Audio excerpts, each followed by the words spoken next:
Morning business breakfast షోకి స్వాగతం. Asian markets ఈ మార్నింగ్ పాజిటివ్ గా ట్రేడ్ అవుతున్నాయి. గ్లోబల్ మార్కెట్స్ లో పాజిటివ్ ట్రెండ్ నెలకొంది. లాస్ట్ నైట్ అమెరికన్ మార్కెట్స్ లాభాలతో ముగిశాయి. అండ్ యూరోపియన్ సెంట్రల్ బ్యాంక్ అందరి అంచనాల కంటే మెరుగైన ఆశించిన దానికంటే ఎక్కువ క్వాంటిటేటివ్ ఈజింగ్ మెజర్స్ ను ప్రకటించింది. ఒక targeted LTRO long term refinancing option ను కొనసాగించబోతున్నట్లుగా యూరోపియన్ సెంట్రల్ బ్యాంక్ నిన్న ప్రకటించింది. ఇది నాన్ ఫైనాన్స్ సెక్టర్ ను ప్రోత్సాహపరిచేందుకు. సో ఒకవైపు అమెరికన్ ఎకానమీ తేరుకుంటోంది, క్వాంటిటేటివ్ ఈజింగ్ ను ఉపసంహరిస్తున్నారని వార్తలు వస్తుంటే, మరోవైపు యూరోప్ లో క్వాంటిటేటివ్ ఈజింగ్ ను పెంచబోతున్నారు. మరింత ఉధృతంగా అక్కడ యూరోల వరద ప్రవహించబోతోంది. నిన్న మొన్నటి దాకా అమెరికన్ మార్కెట్స్ ను ముంచెత్తిన డాలర్ల వరద ఇప్పుడు ఆగిపోతుంటే అమెరికన్ మార్కెట్స్ లో యూరోపియన్ మార్కెట్స్ లో యూరోల వర్షం ప్రారంభం కాబోతుంది. సో ఇదంతా కూడా అక్కడ డిపాజిట్ రేట్స్ కూడా చాలా తక్కువ చేశారు. 0.15% ఇప్పుడు బెంచ్ మార్క్ రేట్ అయితే డిపాజిట్ ఫెసిలిటీ రేట్ ను -1.1% తీసుకొచ్చారు. అంటే ఇక డిపాజిట్ చేసే వాళ్ళకి ఎటువంటి ఇన్సెంటివ్ లేదు యూరోప్ లో. సో ఇదంతా కూడా ఇండియాకి సంబంధించి ఒక అనుకూలమైన పరిణామం. ఇండియన్ మార్కెట్స్ చాలా చాలా అనుకూలమైన పరిణామం. యూరోపియన్ ఇన్వెస్టర్స్ ఇండియన్ మార్కెట్స్ లో అగ్రెసివ్ గా ఇన్వెస్ట్ చేసే అవకాశం కనిపిస్తుంది. సో కలిసి వచ్చేటప్పుడు అన్ని శుభశకునాలే అవుతాయి. ప్రతిరోజు కూడా దీపావళి అవుతుంది. సో నిన్న కూడా మనం చూసాం సెన్సెక్స్ సిల్వర్ జూబ్లీ సెలబ్రేషన్ తో క్లోజ్ అయింది. అంత ముందే 25,000 మార్కును టచ్ చేసినప్పటికి కూడా బడ్జెట్ 16వ తేదీన మోడీ విన్ రోజు సెన్సెక్స్ 25,000 మార్కును టచ్ చేసినప్పటికీ కూడా నిన్న మరోసారి సిల్వర్ జూబ్లీ మార్క్ పైన, అంటే 25,000 మార్క్ పైన క్లోజ్ కాగలిగింది. నిఫ్టీ కూడా 7,400 పైన రికార్డ్ హై దగ్గరే క్లోజ్ కాగలిగింది. సో దీని మొత్తానికే ప్రధాన కారణం 1,400 కోట్ల ఎఫ్ఐఐ ఇన్వెస్ట్మెంట్ నిన్న మార్కెట్స్ కు ఊతాన్ని ఇచ్చిన ఫ్యాక్టర్ ఇది. సో ఇండెక్స్ స్టాక్స్ లో డెలివరీ బేస్డ్ బయింగ్ జరిగింది. ఎల్ఎన్టీ కావచ్చు, ఐసిఐసిఐ కావచ్చు, హిందుస్థాన్ యూనిలివర్ కావచ్చు, ఇటువంటి పివోటల్స్ అన్నిట్లో కూడా చాలా డెలివరీ బేస్డ్ బయింగ్ ఎఫ్ఐఎస్ కొనసాగించారు. కొంచెం గాత్ర సౌలభ్యానికి అంతరాయం కలిగింది, దయచేసి మన్నించండి. సో బ్యాంక్ నిఫ్టీ నష్టంతో, అంటే బ్యాంక్ నిఫ్టీ నిన్న ఎక్కువ పార్టిసిపేట్ చేయనప్పటికీ కూడా సెన్సెక్స్ నిఫ్టీలు స్ట్రాంగ్ గా క్లోజ్ కావడం మాత్రం నిన్న ట్రేడింగ్ కు సంబంధించి ఒక చాలా చాలా పాజిటివ్ డెవలప్మెంట్ గా మనం తీసుకోవచ్చు. And oil and gas stocks మీద దృష్టి సారిస్తున్నారు ఇప్పుడు ఇన్వెస్టర్స్. అలాగే మెటల్ స్టాక్స్ మీద దృష్టి సారిస్తున్నారు. అండ్ సిమెంట్ స్టాక్స్ మీద దృష్టి సారిస్తున్నారు. సెక్టర్ చర్న్ జరుగుతుంది, సెక్టరల్ రొటేషన్ జరుగుతుంది. నిన్న మొన్నటి దాకా ఇన్ఫ్రా అండ్ బ్యాంక్స్ మాత్రమే లీడ్ చేసి ఇప్పుడు ఇతర సెక్టరల్ స్టాక్స్ కూడా పార్టిసిపేట్ చేస్తున్నాయి ఈ ర్యాలీలో. సో ఆయిల్ అండ్ గ్యాస్ సంబంధించి ఎల్పీజీ, కిరోసిన్ ఈ రెండు ప్రొడక్ట్స్ సంబంధించిన సబ్సిడీని ఉపసంహరిస్తారు, తగ్గిస్తారు అన్న వార్తలు నిన్న మనం మీడియాలో రావడం చూసాం. మార్కెట్స్ దీన్ని చాలా చాలా పాజిటివ్ గా తీసుకుంటాయి. ఎందుకంటే డీజిల్ ప్రైసెస్ ఇప్పటికే బీజేపీ ప్రభుత్వం వచ్చిన తర్వాత మొట్టమొదటిసారిగా మొన్న ₹1 లీటర్ కు పెంచడం జరిగింది. ఇది రాబోయే 5 నెలల్లో ఇంకొక ₹2.5 పెంపు కూడా బీజేపీ ప్రభుత్వం ఆల్మోస్ట్ గ్రీన్ సిగ్నల్ ఇచ్చేసినట్లే. సో ఇక మిగిలింది ఎల్పీజీ అండ్ కిరోసిన్. వీటి ధరలు కూడా పెంచితే ప్రభుత్వం మీద ఆయిల్ సబ్సిడీ బర్డెన్ చాలా చాలా తగ్గిపోతుంది. ఇది ఫిస్కల్ డెఫిసిట్ తగ్గడానికి దారితీస్తుంది. అండ్ ఓవరాల్ గా గవర్నమెంట్ రెవెన్యూస్ సంబంధించి ఒక హెల్దీ సిచ్యువేషన్ నెలకొనడానికి కారణమవుతుంది. సో ఇదంతా కూడా మార్కెట్స్ కూడా చాలా పాజిటివ్ డెవలప్మెంట్. సో అటు గ్లోబల్ ఫ్లోస్ పెరిగి, అంటే ఎఫ్ఐఐ ఫ్లోస్ పెరిగి, ఇక్కడ ప్రభుత్వ మ్యాక్రో ఎకనామిక్ ఫండమెంటల్స్ ఇంప్రూవ్ అవుతున్నాయంటే there is nothing like this for the stock markets. And ఈ నేపథ్యంలో రిటైల్ ఇన్వెస్టర్స్ ఇకపై అగ్రెసివ్ గా పార్టిసిపేట్ చేయబోతున్నారు. మనం కూడా ఒక బ్రోకింగ్ సంస్థ మనకు సెన్సెక్స్ 1,00,000 పాయింట్లు అవుతుందంటూ అంచనాలు ఇవ్వడం చూసాం మనం. సో అటువంటి పరిణామం జరగాలంటే రిటైల్ ఇన్వెస్టర్స్ కూడా అగ్రెసివ్ మార్కెట్స్ లోకి వస్తేనే జరుగుతుంది. మేబీ రాబోయే రోజుల్లో ఎఫ్ఐఎల్ తో పోటాపోటీగా retail investors if not directly stock markets లో ఇన్వెస్ట్ చేయకపోయినా మ్యూచువల్ ఫండ్స్ లో కావచ్చు, ఇన్సూరెన్స్ లో కావచ్చు, ఇటువంటి ఇన్స్ట్రుమెంట్స్ లో ఇన్వెస్ట్ చేస్తే ఆ నిధులు తిరిగి మార్కెట్స్ లోకే వస్తాయి. దీనికి అనుగుణంగానే ప్రస్తుతం మార్కెట్స్ ను పబ్లిక్ ఇష్యూస్ కూడా ముంచెత్తున్నాయి. ఇప్పుడు క్యూఐపీ ఇష్యూ ఓపెన్ అవుతుంది ఐడియా సెల్యులర్ది. అలాగే మొన్న కోటక్ ఇష్యూ క్లోజ్ కావడం చూసాం. రాబోయే రోజుల్లో యూనియన్ బ్యాంక్ క్యూఐపీ ఇష్యూ వస్తుంది. ఇలా public sector banks, private sector banks and corporates markets నుంచి నిధులు సమీకరించడానికి సిద్దమవుతున్నారు. మార్కెట్ సెంటిమెంట్ పాజిటివ్ గా మారిన తరుణంలో. సో ఈ ఇన్వెస్ట్మెంట్స్ అన్ని కూడా రాబోయే రోజుల్లో క్యాపిటల్ ఫార్మేషన్ దారితీస్తాయి. కంపెనీస్ ఎర్నింగ్స్ పెరగడానికి దారితీస్తాయి. అండ్ ఆ మేరకు వాల్యుయేషన్స్ అంత ఎక్స్పెన్సివ్ కాకుండా జాగ్రత్త పడతాయి కార్పొరేట్స్ కూడా. మార్కెట్స్ లో ఇప్పుడు వాల్యుయేషన్స్ పెరుగుతున్నాయి, వాల్యుయేషన్స్ మళ్ళీ ఎక్స్పెన్సివ్ అవుతాయన్న కన్సర్న్స్ దారితీయకుండా ఇదంతా కూడా ఒక సైకిల్. సో పాజిటివ్ సైకిల్ ప్రారంభంలో ఉన్నాం మనం. అగ్రెసివ్ గా ఇన్వెస్ట్ చేయండి. ఎప్పుడు డిక్లైన్స్ వచ్చినా కూడా ప్రతి చిన్న డిక్లైన్ ని బయింగ్ వాడుకోండి. అండ్ మన మార్కెట్స్ అనలిస్ట్ దగ్గరికి వెళ్లబోయే ముందు ఒక సింహం జూలు విదిల్చి నిద్రలేస్తున్న సింహం ఆంధ్రప్రదేశ్ కొత్త రాష్ట్రం. సో ఇప్పటిదాకా పారిశ్రామికంగా వెనుకంజ వేసి పారిశ్రామికంగా వెనుకబాటుతనానికి గురై ఇప్పుడిప్పుడే రాజధాని నిర్మాణానికి సంసిద్దమవుతూ పరిశ్రమలను కూడా ఆకర్షించే ప్రయత్నం చేయబోతున్నారు తెలుగుదేశం అధ్యక్షులు ఆంధ్రప్రదేశ్ కాబోయే ముఖ్యమంత్రి చంద్రబాబు నాయుడు. సో నిన్న కూడా కొంతమంది పారిశ్రామికవేత్తలు ఇండస్ట్రియల్ డెవలప్మెంట్ ఫోరం, ఈ ఫోరం చంద్రబాబు నాయుడు కలవటం 5,600 crores వర్త్ ఇన్వెస్ట్మెంట్స్ ను రాబోయే కొత్త రాజధానిలో కావచ్చు, రాష్ట్రంలో ఆంధ్రప్రదేశ్ రాష్ట్రంలో ఏర్పాటు చేసేందుకు వీళ్ళంతా ముందుకు వస్తున్నారు. దీనికి సంబంధించి వచ్చే 2-3 వారాల్లో ఒక పారిశ్రామిక సదస్సు కూడా విజయవాడలో నిర్వహించబోతున్నారు. ఐడిఎఫ్ చైర్మన్ జయ చౌదరి, అలాగే working president S Purnachandra Rao, Murali గారు, సత్యేంద్ర ప్రసాద్, షమీర్ బాషా, పూర్ణిమ కాంబ్లే, కేబీకే రెడ్డి అండ్ సతీష్ ఆంధ్ర వీళ్ళందరూ ఉన్న సీఎం ని కలిసిన వారు ఉన్నారు. దీనికి సంబంధించి మనకు మరికొన్ని వివరాలు అందించేందుకు సతీష్ ఆంధ్ర వెంచర్ క్యాపిటల్ సంబంధించిన నిపుణులైన, సో గతంలో చాలా కంపెనీస్ వెంచర్ క్యాపిటల్ ఆయన రైజ్ చేసిన మనిషి సతీష్ ఆంధ్ర గారు మనతో టెలిఫోన్ లైన్ లో సిద్ధంగా ఉన్నారని మాట్లాడేందుకు. సతీష్ ఆంధ్ర గారు గుడ్ మార్నింగ్. గుడ్ మార్నింగ్ అండి వసంత్ గారు.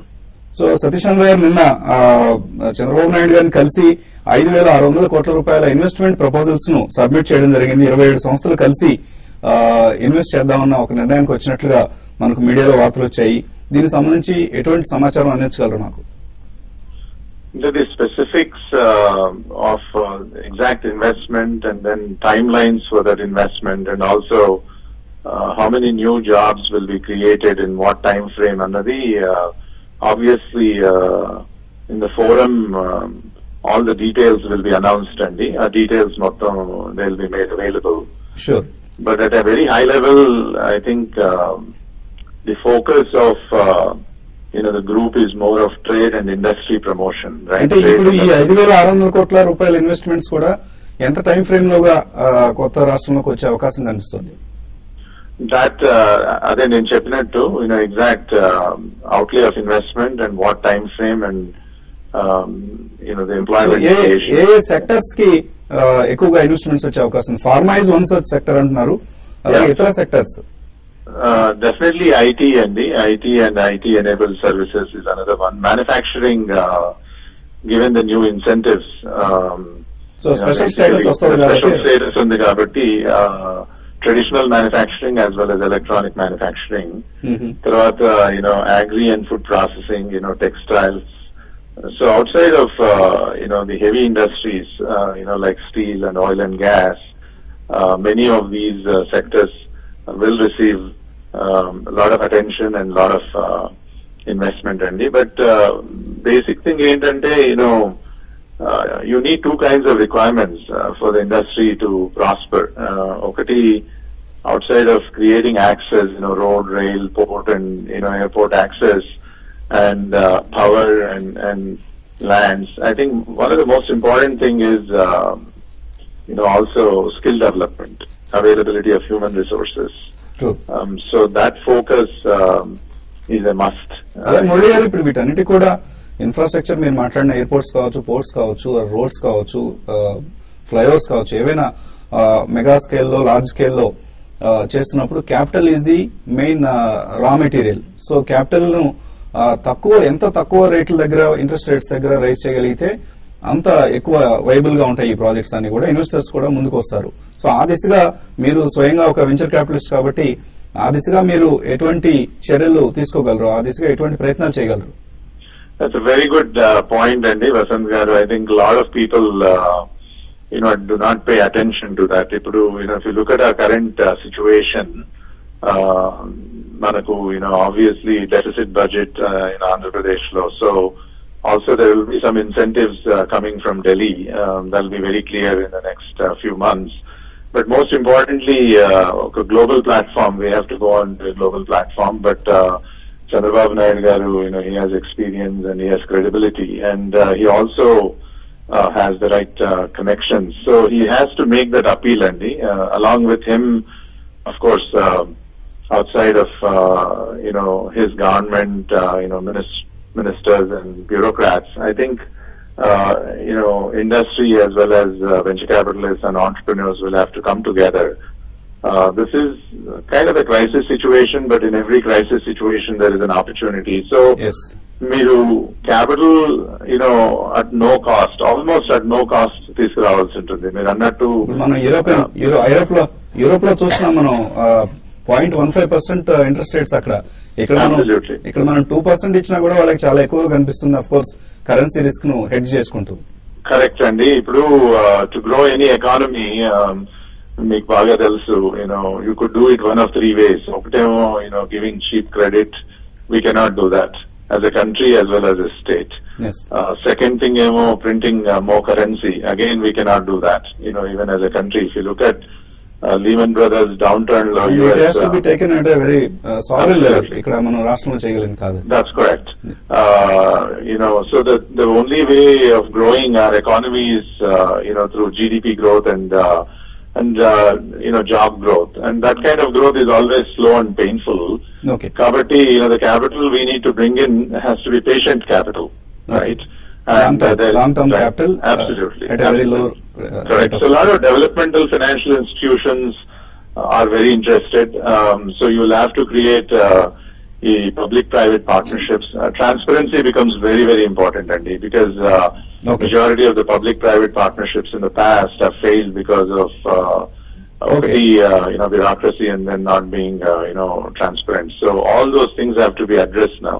Okay, Satish Sharma, మనం 8వ తేదీ విజయవాడలో కలిసినప్పుడు మళ్ళీ మిగతా విషయాలను ప్రేక్షకులకు తెలియజేసే ప్రయత్నం చేద్దాం. Thank you very much for coming online and sharing the details with our viewers. Thanks. So Satish Andhra venture capitalist మనకు అందిస్తున్న వివరాలు అవి. అలాగే ఐడిఎఫ్ చైర్మన్ జే చౌదరి నిన్న టీవీ5 ఎక్స్క్లూజివ్ గా మాట్లాడి చంద్రబాబు నాయుడు కలిసిన తర్వాత బయట ఒకసారి చూద్దాం. ఇండస్ట్రీ ఇన్వెస్ట్మెంట్ డెవలప్మెంట్ ఫోరం తరఫున 27 మంది పారిశ్రామికవేత్తలు శ్రీ నారా చంద్రబాబు నాయుడు గారిని కలవడం జరిగింది. మేము కొత్త రాష్ట్రంలో ఆంధ్రప్రదేశ్ రాష్ట్రంలో దాదాపు 5,000 కోట్ల పైచులకు ఇన్వెస్ట్మెంట్ కమిటెడ్ ఇన్వెస్ట్మెంట్స్ చేయడానికి మా సభ్యులు ముందుకొచ్చారు. ఇదే కాకుండా ఒక ఐడిఎఫ్ ఇన్వెస్ట్మెంట్ సమ్మిట్, ఒక మెగా స్కేల్లో ఇన్వెస్ట్మెంట్ సమ్మిట్ కూడా with support of government of Andhra Pradesh చేయాలని కోరడం జరిగింది. కానీ ఇప్పుడు ఉన్న ఇంట్రెస్ట్ ప్రకారం ఏం తెలుస్తోందంటే, ఇంకా గవర్నమెంట్ ఫార్మ్ చేయకముందే ఇంతమంది ఇండస్ట్రియలిస్టు ఆంధ్రప్రదేశ్ లో ఇన్వెస్ట్ చేయాలా, ఆంధ్రప్రదేశ్ లో జాబ్స్ క్రియేట్ చేయాలని చెప్పి ముందుకు వస్తున్నారు. అది చాలా శుభ పరిణామం. గవర్నమెంట్ నారా చంద్రబాబు నాయుడు గారు స్వెరింగ్ ఇన్ అయిన తర్వాత, మినిస్ట్రీ ఫార్మ్ అయిన తర్వాత ఇంకా చాలా మంది ఇండస్ట్రీస్ కూడా మన ఆంధ్రప్రదేశ్ రాష్ట్రంలో ఇన్వెస్ట్ చేయడానికి వస్తారని చెప్పి మేము. సో ఆంధ్రప్రదేశ్ లో ఇన్వెస్ట్ చేసేందుకు ఇన్వెస్టర్లు బారులు తీరుతున్నారు. 5,600 కోట్ల రూపాయల మొట్టమొదటి ఇన్వెస్ట్మెంట్ ప్రతిపాదన రాష్ట్రానికి అందింది. మేబీ రాబోయే రోజుల్లో ఇది మరింత విస్తారమయ్యే అవకాశాలు స్పష్టంగా కనిపిస్తున్నాయి. There is also dynamic leader. And of course Telangana రాష్ట్రం కూడా ఆంధ్రతో పోటీ పడుతూ ముందుకు వెళ్లాల్సిన పరిస్థితి ఉంటుంది. 2 రాష్ట్రాలు కలిసి పోటీ పడాలి అండ్ విడివిడిగా పోటీ పడాలి. ఇన్వెస్ట్మెంట్స్ ను అట్రాక్ట్ చేసేందుకు ఇద్దరు ఆ దిశగా ప్రయత్నాలు చేస్తారని ఆశిద్దాం. ఎనలిస్ట్ కుటుంబరావు గారు, శేష్ గారు సిద్ధంగా ఉన్నారు. వారితో డిస్కస్ చేయబోయే ముందు చిన్న బ్రేక్ తీసుకుందాం.